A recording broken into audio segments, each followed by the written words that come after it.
Hello everyone. Welcome to Today AMA, hosted by Abelian. I'm Zen from the community team.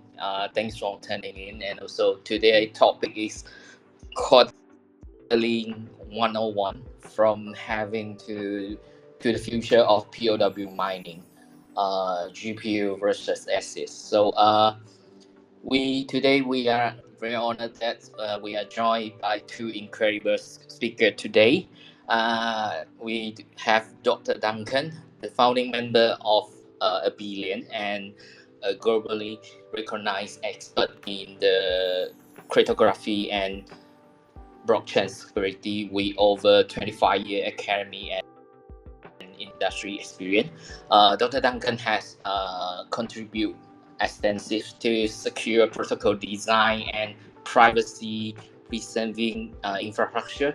His research focus include real-world implementation of post-quantum security and sustainable tokenomic with proof of work network. And also we do have another speaker, Dr. Diban, full stack developer at Abelian. We did practical experience in blockchain infrastructure and system design. So Dr. Diban has been closely involved in developing Abelian PoW architecture, contributing directly to the upcoming quarterly upgrade and hybrid mining support. His hands-on approach brings both technical depth and operation insight to today's discussion. Yeah, let's welcome them. And before we start, before we move on, I do love to hear a bit, Dr. Duncan, Dr. Diban, your personal experience. Feel free to share any hand-on insight you have while working with PoW mining.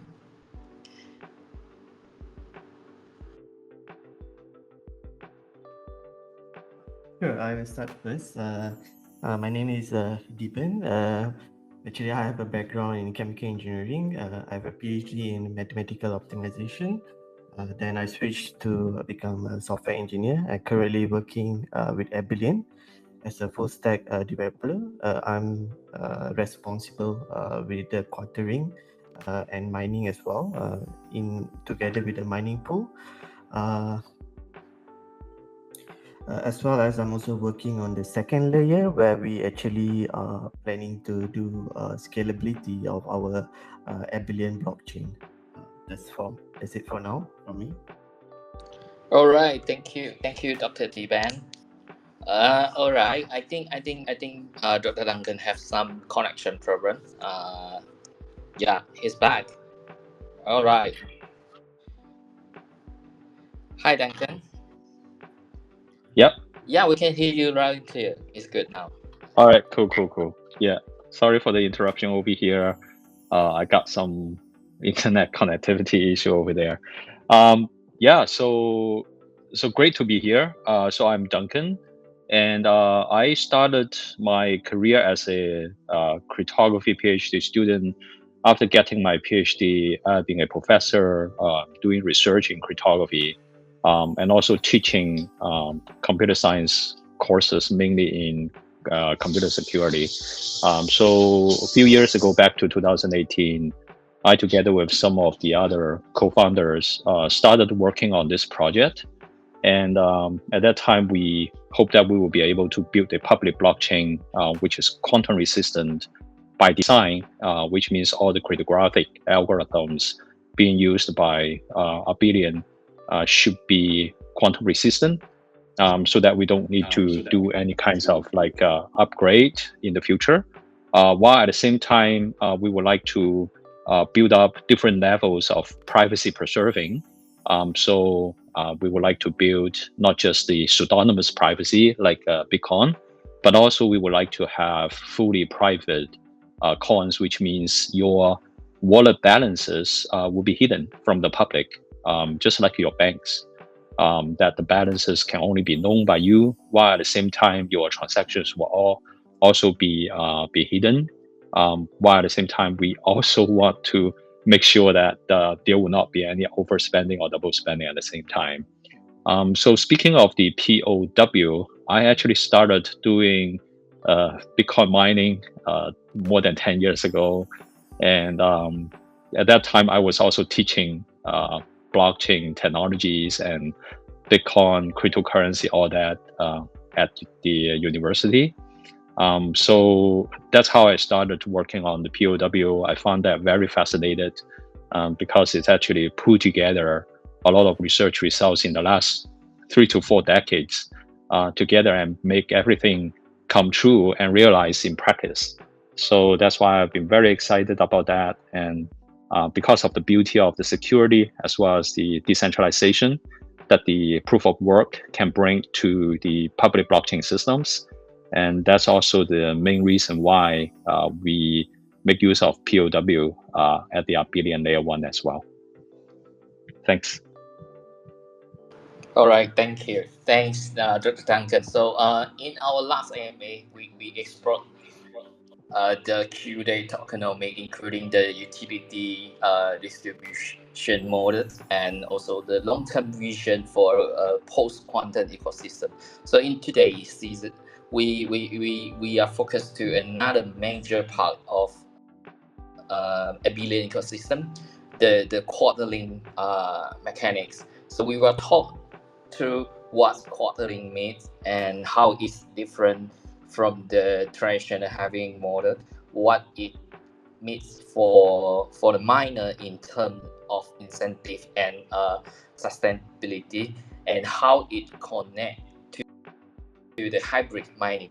So a system designed to support both GPU and ASIC infrastructure. So whether you are the miner, a builder, or simply curious about how the tokenomics shape a proof of work network in the post-quantum era. So I think this MA where we break it all down. So let's start our first question.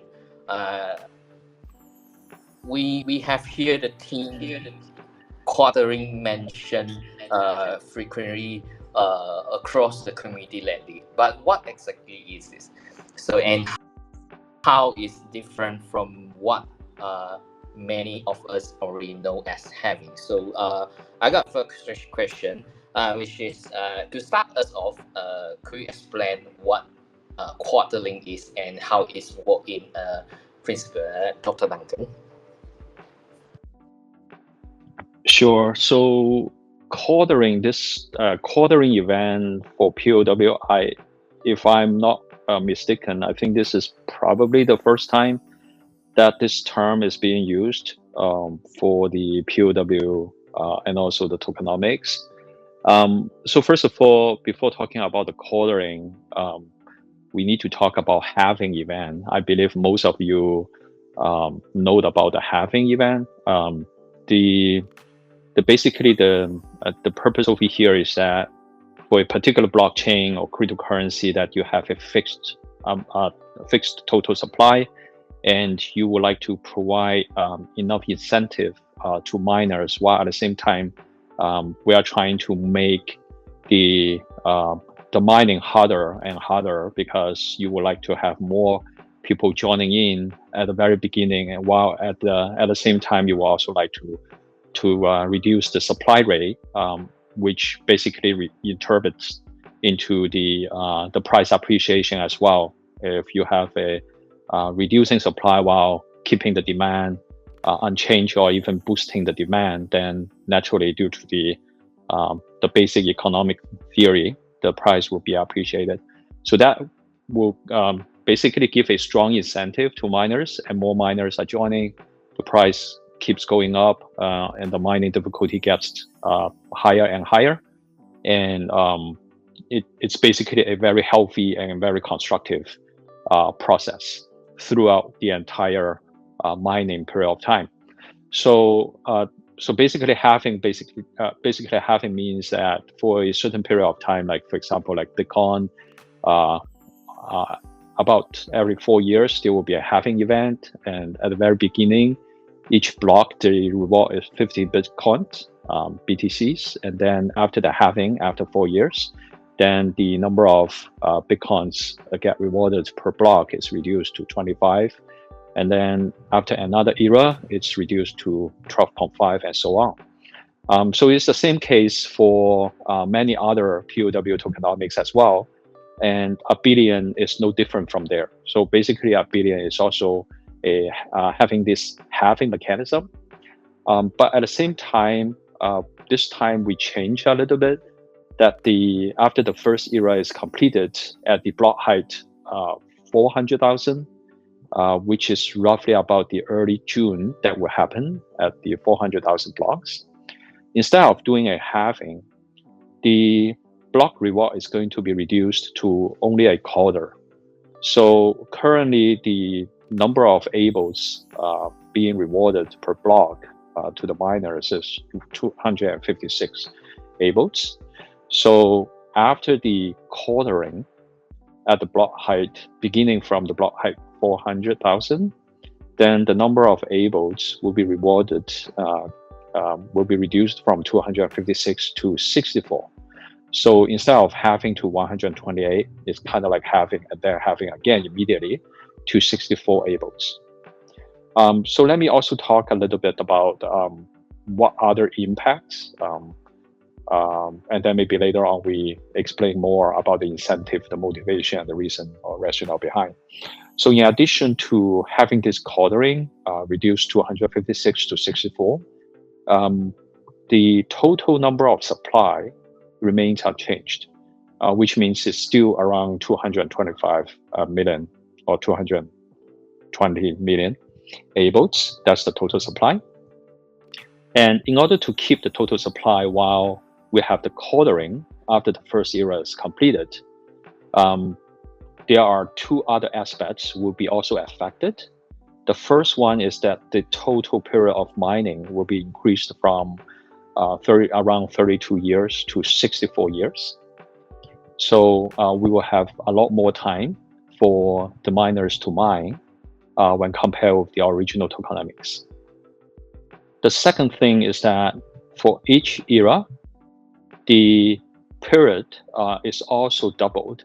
So instead of 400,000 blocks, after the first era, which means after 400,000 blocks, every single era, subsequent eras, will be 800,000 blocks rather than 400,000 blocks. So this is basically kind of like the impact of doing this quartering. So basically, in summary, in the future, all the eras will be 800,000 blocks rather than 400,000. The second thing is that the total number of years is increased from 32 to 64 years in order to complete all the mining. So, and finally, one more thing I would like to just remind everybody in the community is that this quartering event happens only once. So after this quartering, all the subsequent events after an era is finished, it will return back to halving. So after this quartering, then after the second era is completed, at the block height 1.2 million block height, then it will have a halving.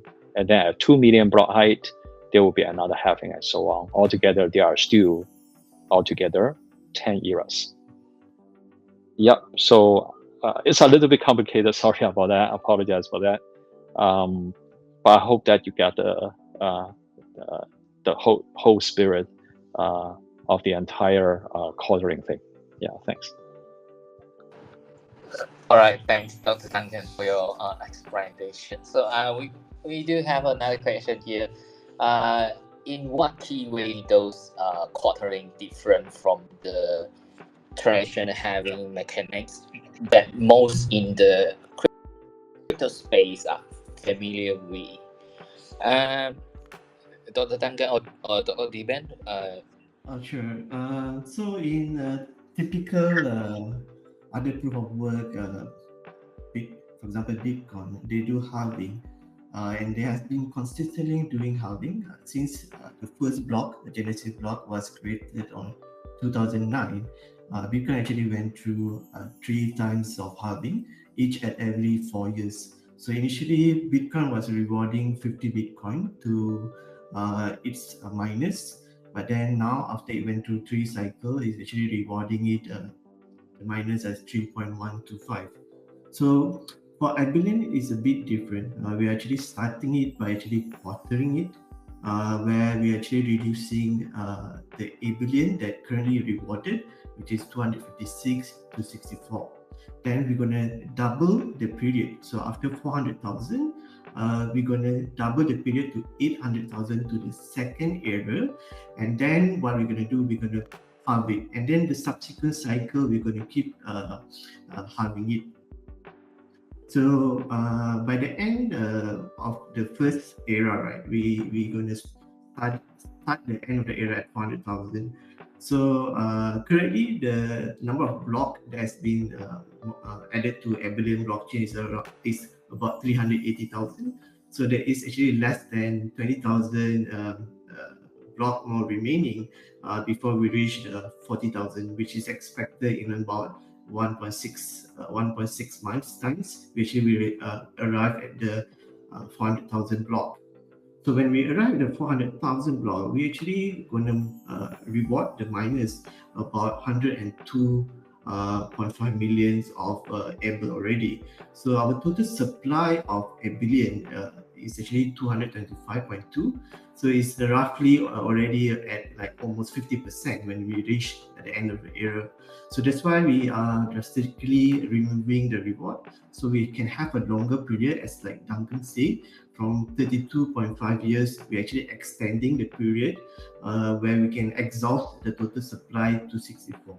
So that's how we are differing a bit from other conventional blockchain. We're actually doing a quartering first and then doubling the block period before starting to halve again as usual.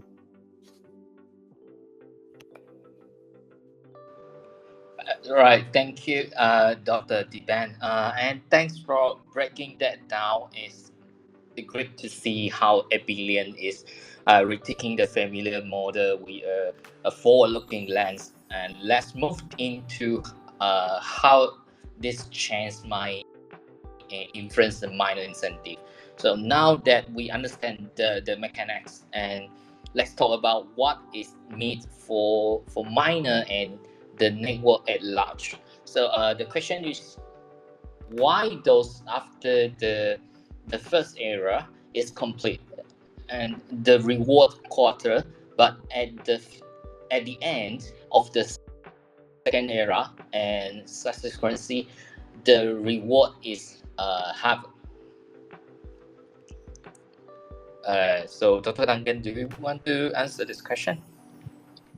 Yeah, sure. So as you can see, this is actually aligned with the main so-called thesis of Abelian. So bear in mind that Abelian is a quantum resistant blockchain, and we know that quantum resistance is I call it a generation-wide endeavor for making sure that our blockchain is secure against the future quantum attacks or attacks using quantum computers. So what we are trying to do over here, as you can see, is long term. We are not talking about just 3 to 5 years, but we are actually talking about how to make sure this system is really the digital gold, is really the system that people can trust. People will be able to participate down the road, even for the coming decade or several decades to come. So that's why we have been thinking a lot on, instead of given that instead of like having 50%, as Dr. Diban already mentioned, is that 50% of the tokens have already been mined. How about the rest? Are we going to have enough so-called ABELs for attracting more supporters to join the community and be able to experience and support the security and the decentralization of the system. We have been discussing, doing research on this for quite a while, and we are actually very encouraged to hear the tremendous support from the community. Is that, first of all, everybody would like to see that this is really a long-term project. We are going to further extend it for embracing the future advancement of the technology.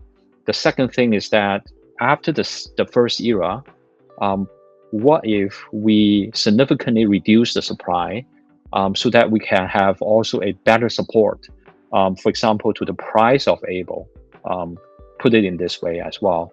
So it's basically a unanimous support coming from everybody, actually including the miners, is that, hey, why don't we do this kind of innovative revision of the tokenomics, while at the same time, after that, we go back to the most traditional and most robust mechanism, which is still the halving event. So that's why we introduced this innovative collaring, while at the same time trying to get back to the most conventional, most robust, and also decentralized approach.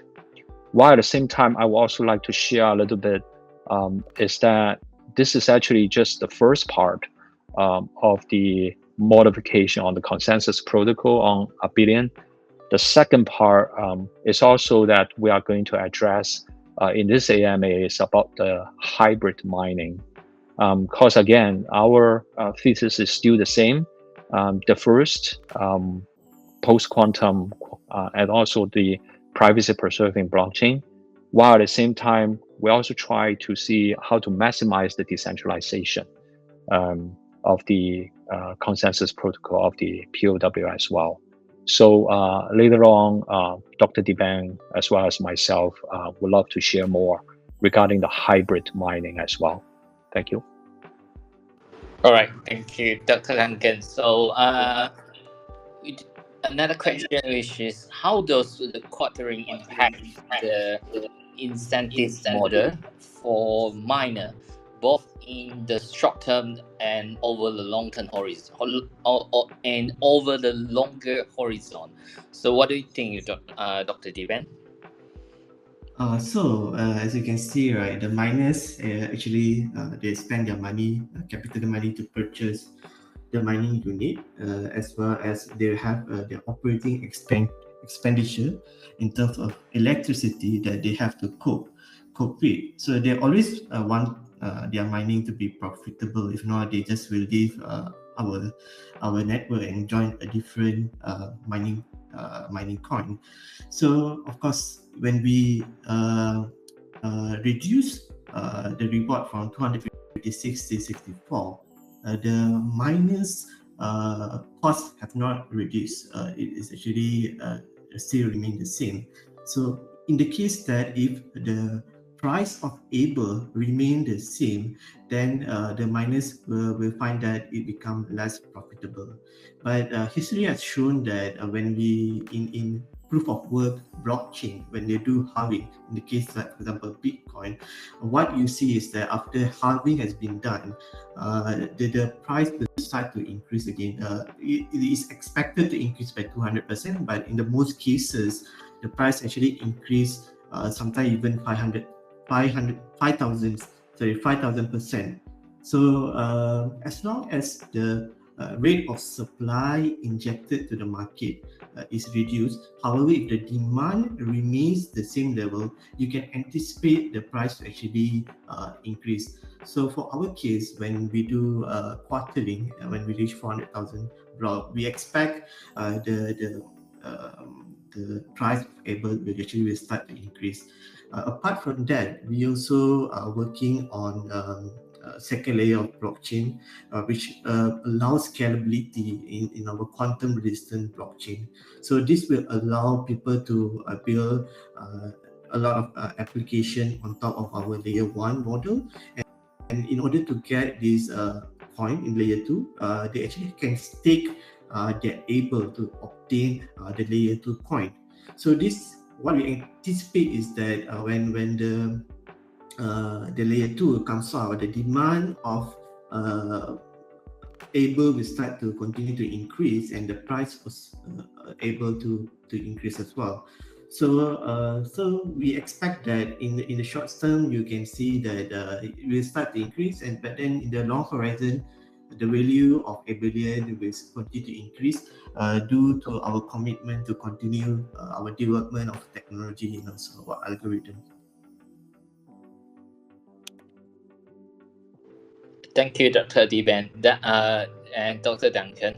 That give us a lot of things about in terms of long-term alignment from economy, literature, and look at in the impact on hardware and infrastructure. So now let's turn our attention to something that been generating a lot of buzz in the community, which is hardware.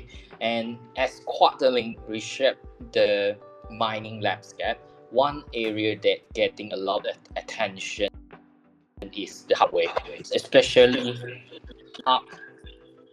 how miners adapt in a more competitive environment after the quartering. We hear from some early announcement that Abelian is working on something called hybrid mining to embrace both GPU and ASICs. So my question is this, what is hybrid mining and how does hybrid mining work in practice? So Dr. Duncan, would you like to answer the question? Yeah, so basically if you are slightly familiar with the mining, you know that basically there are two camps of mining. Usually we call it the ASIC mining and non-ASIC mining, right? For example, like Bitcoin. So basically for Bitcoin, the algorithm allows the ASIC chips to mine very efficiently. So we have those great ASIC mining machines. They're basically designed and dedicated to mine Bitcoin. There's another camp which is non-ASIC mining, for example, like the proofs like Ethereum, that the algorithm is designed so that it's too costly to build such a ASIC mining machine. It's not impossible, but basically if you just use GPU cards to do the mining, it's basically cost effective. And also you would be able to, for example, like switch between different kinds of non-ASIC cryptocurrencies to mine as well. So basically there are two camps. The question that we are asking ourselves and also having a lot of discussions with the community is that the whole purpose of doing this mining, which is basically the foundation of a public blockchain, PoW public blockchain, is to make sure it is totally decentralized and also to have all those miners to support the network. And having this kind of two camps may not be ideal because we already have pretty important resources, which are the miners. While we are dividing them in a very exclusive fashion is not ideal. So that's why the community have been discussing a lot on whether it is possible to build a blockchain system which will be able to support both ASIC and non-ASIC mining, while at the same time they are not so-called competing against each other, which means it's not one single proof of work algorithm while the ASIC miners are competing against non-ASIC miners in terms of speed, which is basically impossible.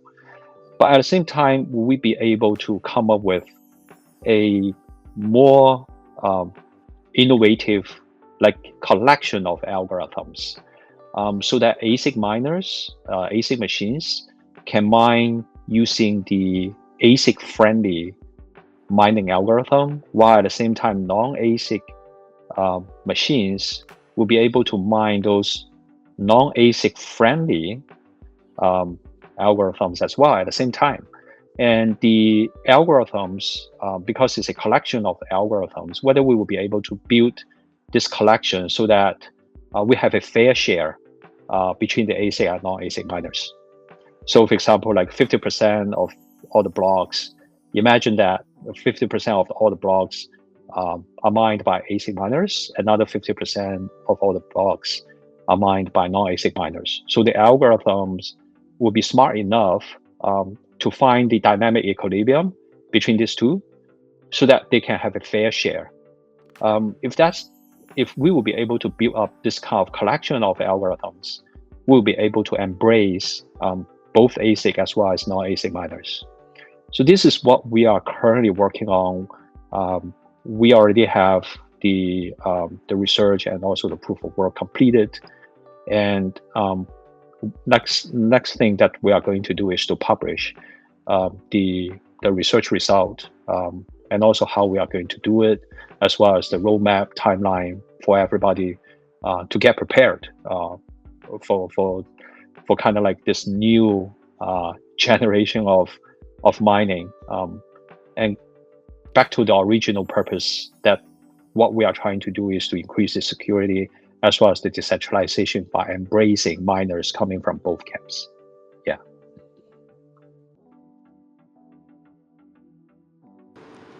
Thank you very much. Thanks for the answer, Dr. Duncan. So, I have another question, which is how are mining rewards structured, and are there any difference in reward between GPU and ASIC miner?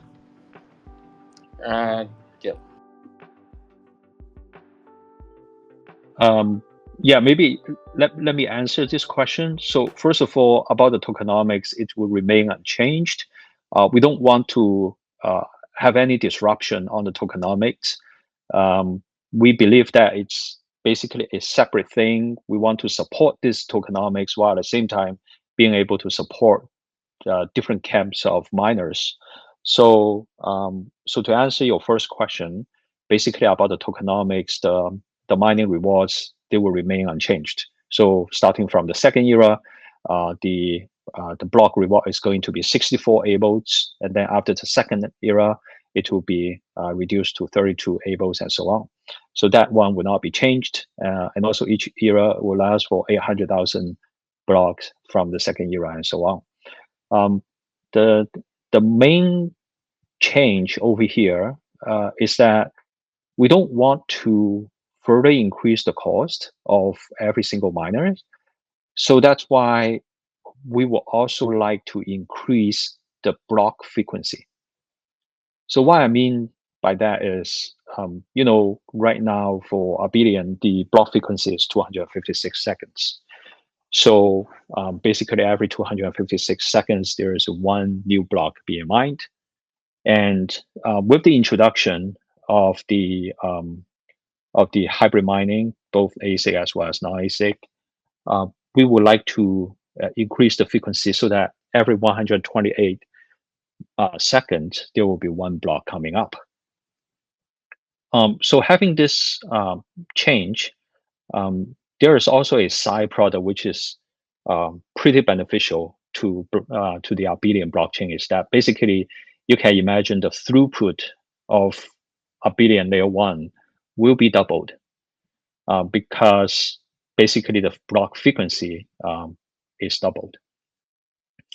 And besides that, so for say the existing non-ASIC miners, they will still be able to get the same amount of I should say same frequency of getting the ABELs, because basically the block frequency is doubled, despite there will be a kind of like a halving event once the hybrid is introduced. But because the block frequency is doubled, so basically they neutralize with each other.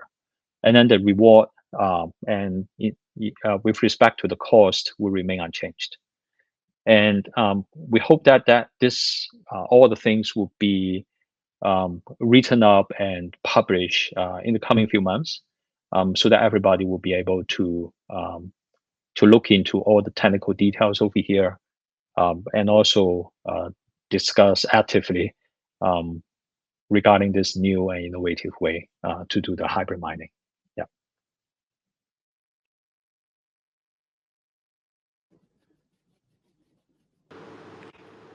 All right, thank you. Thank you, Dr. Duncan. Very interesting insight. Hybrid mining sound like a smart step toward inclusive and scalable infrastructure. Now let's zoom out a bit and talk about the biggest picture. So as we look toward the horizon, I do love to get your take on how the future of the proof of work might evolve, especially as we move deeper in a post-quantum world.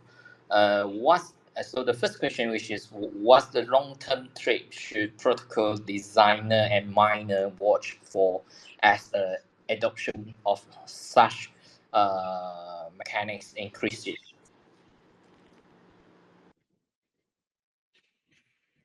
Yeah, so I just want to add on the GPU versus ASIC.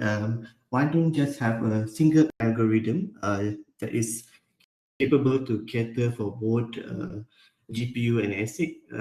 If you see other blockchain that allow ASIC and also GPU, what will happen is that ASIC will take over because it's a dedicated, specific purpose-built machine that is much more efficient and more efficient in terms of its hash rate. Its hash rate will be few times order much more faster than GPU, as well as that its energy is also energy efficient.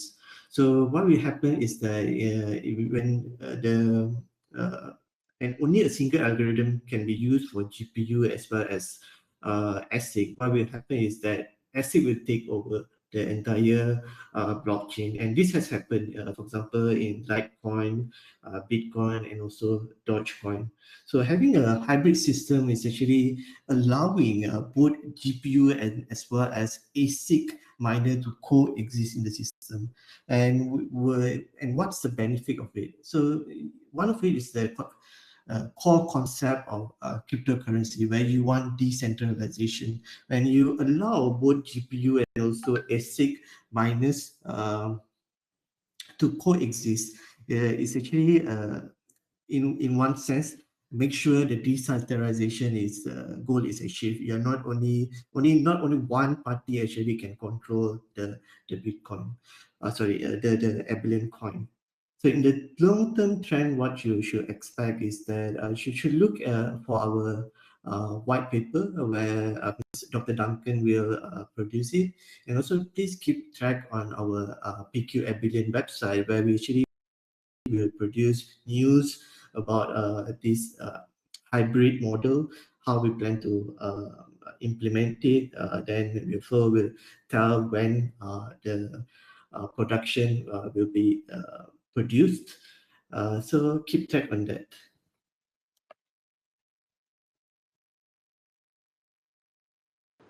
Okay, thanks, Dr. Diban, answer this question. So another question is just, how does the interaction of post-quantum security and PoW influence your outlook for the future of mining?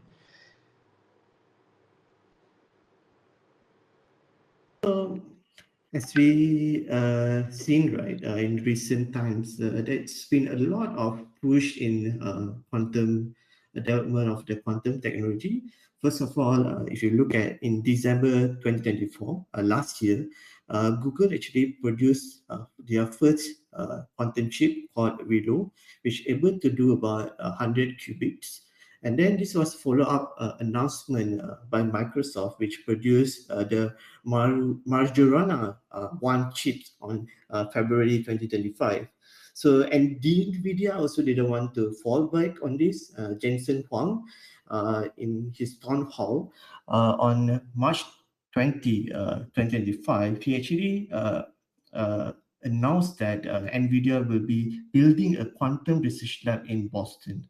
So there are other players as well, like Intel and IBM, as well as startup like PSI Quantum, which is doing a lot of research in quantum computing. Besides that, United States also declared 2025 as an International Year of Quantum Science and Technology. So the pickup on interest in quantum technology is steadily increasing even further.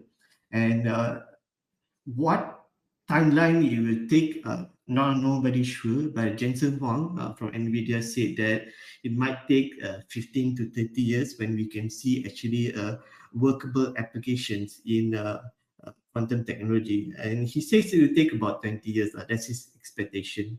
So as the interest of quantum technology to grow, we expect more people will be more interested in our technology, Abelian, because Abelian is the only blockchains that provide proof of work with quantum resistant blockchains.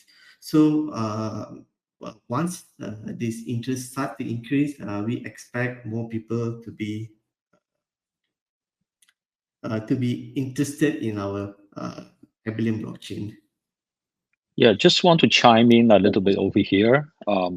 So speaking of Abelian PoW, we also make sure that our mining algorithms are all quantum resistant.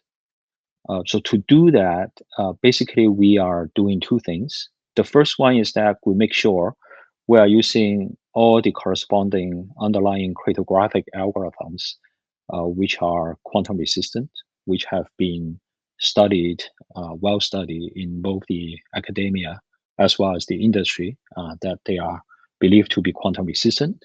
The second thing is that we are trying to use standardized algorithms as much as possible.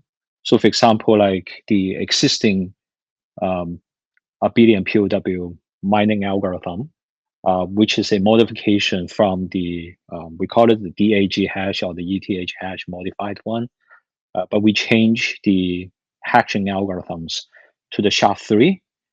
So which basically means that we are making sure that this cryptographic hash algorithm is studied to be quantum resistant, and at the same time, it is NIST approved quantum resistant hash algorithm as well. Yeah, I just want to chime in over here to make sure that basically Abelian by design, we are making sure every single part of Abelian is quantum resistant. Yeah. Thank you, Dr. Duncan, and thank you, Dr. Diban. That was incredible for thinking and insightful to wrap up our season and leave the audience with something to refresh on. Before we wrap up, any final thought on the significance of quadling or what the community should keep in mind moving forward? So not a financial advice here, but basically, as you can see, after the quartering, the cost of mining is going to be 4 times when compared with now. And also, we are seeing that the demand on the Abelian is getting higher and higher, in addition to the recent announcement regarding the post-quantum stablecoin that's building on layer 1 as well as layer 2 called QDAY of Abelian. We are also seeing the forthcoming ABEL staking, as well as the forthcoming mainnet launch of the layer 2 QDAY. So we are actually seeing a lot of great demand coming up on this layer 1 post-quantum as well as privacy preserving project Abelian. Yeah.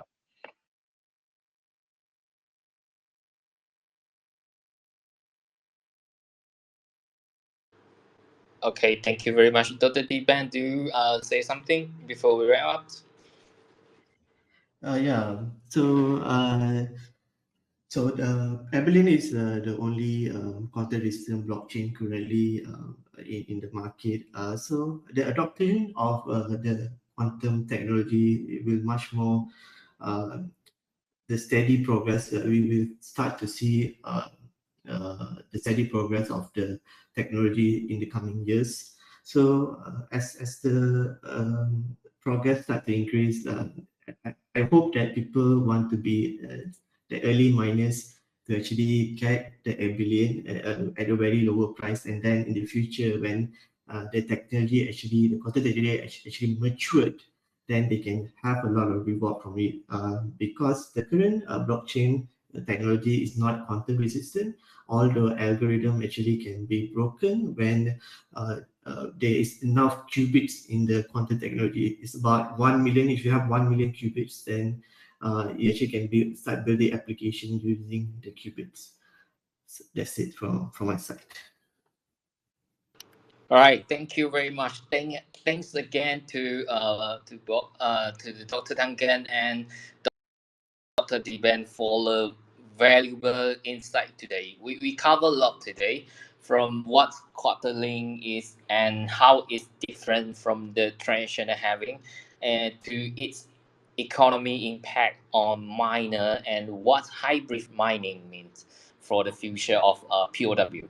We also touch on how all of this tie into Abelian vision of a sustainable post-quantum secure blockchain ecosystem. Whether you are a miner or a builder or just curious about what's next in this space, right? So we hope today discussion give you something meaningful to think about that. So if you like to learn more, explore our document and let us adapt at pqabelian.io, pqabelian.io, and also follow us on Twitter, Alliance pqabelians, and don't forget to join our community on Telegram and Discord to stay a part of conversation. So that's it for today. Thanks for joining, and we will see you in the next MA. Thank you very much. Thank you, everyone. All right, thank you. Thank you. Bye-bye. Bye.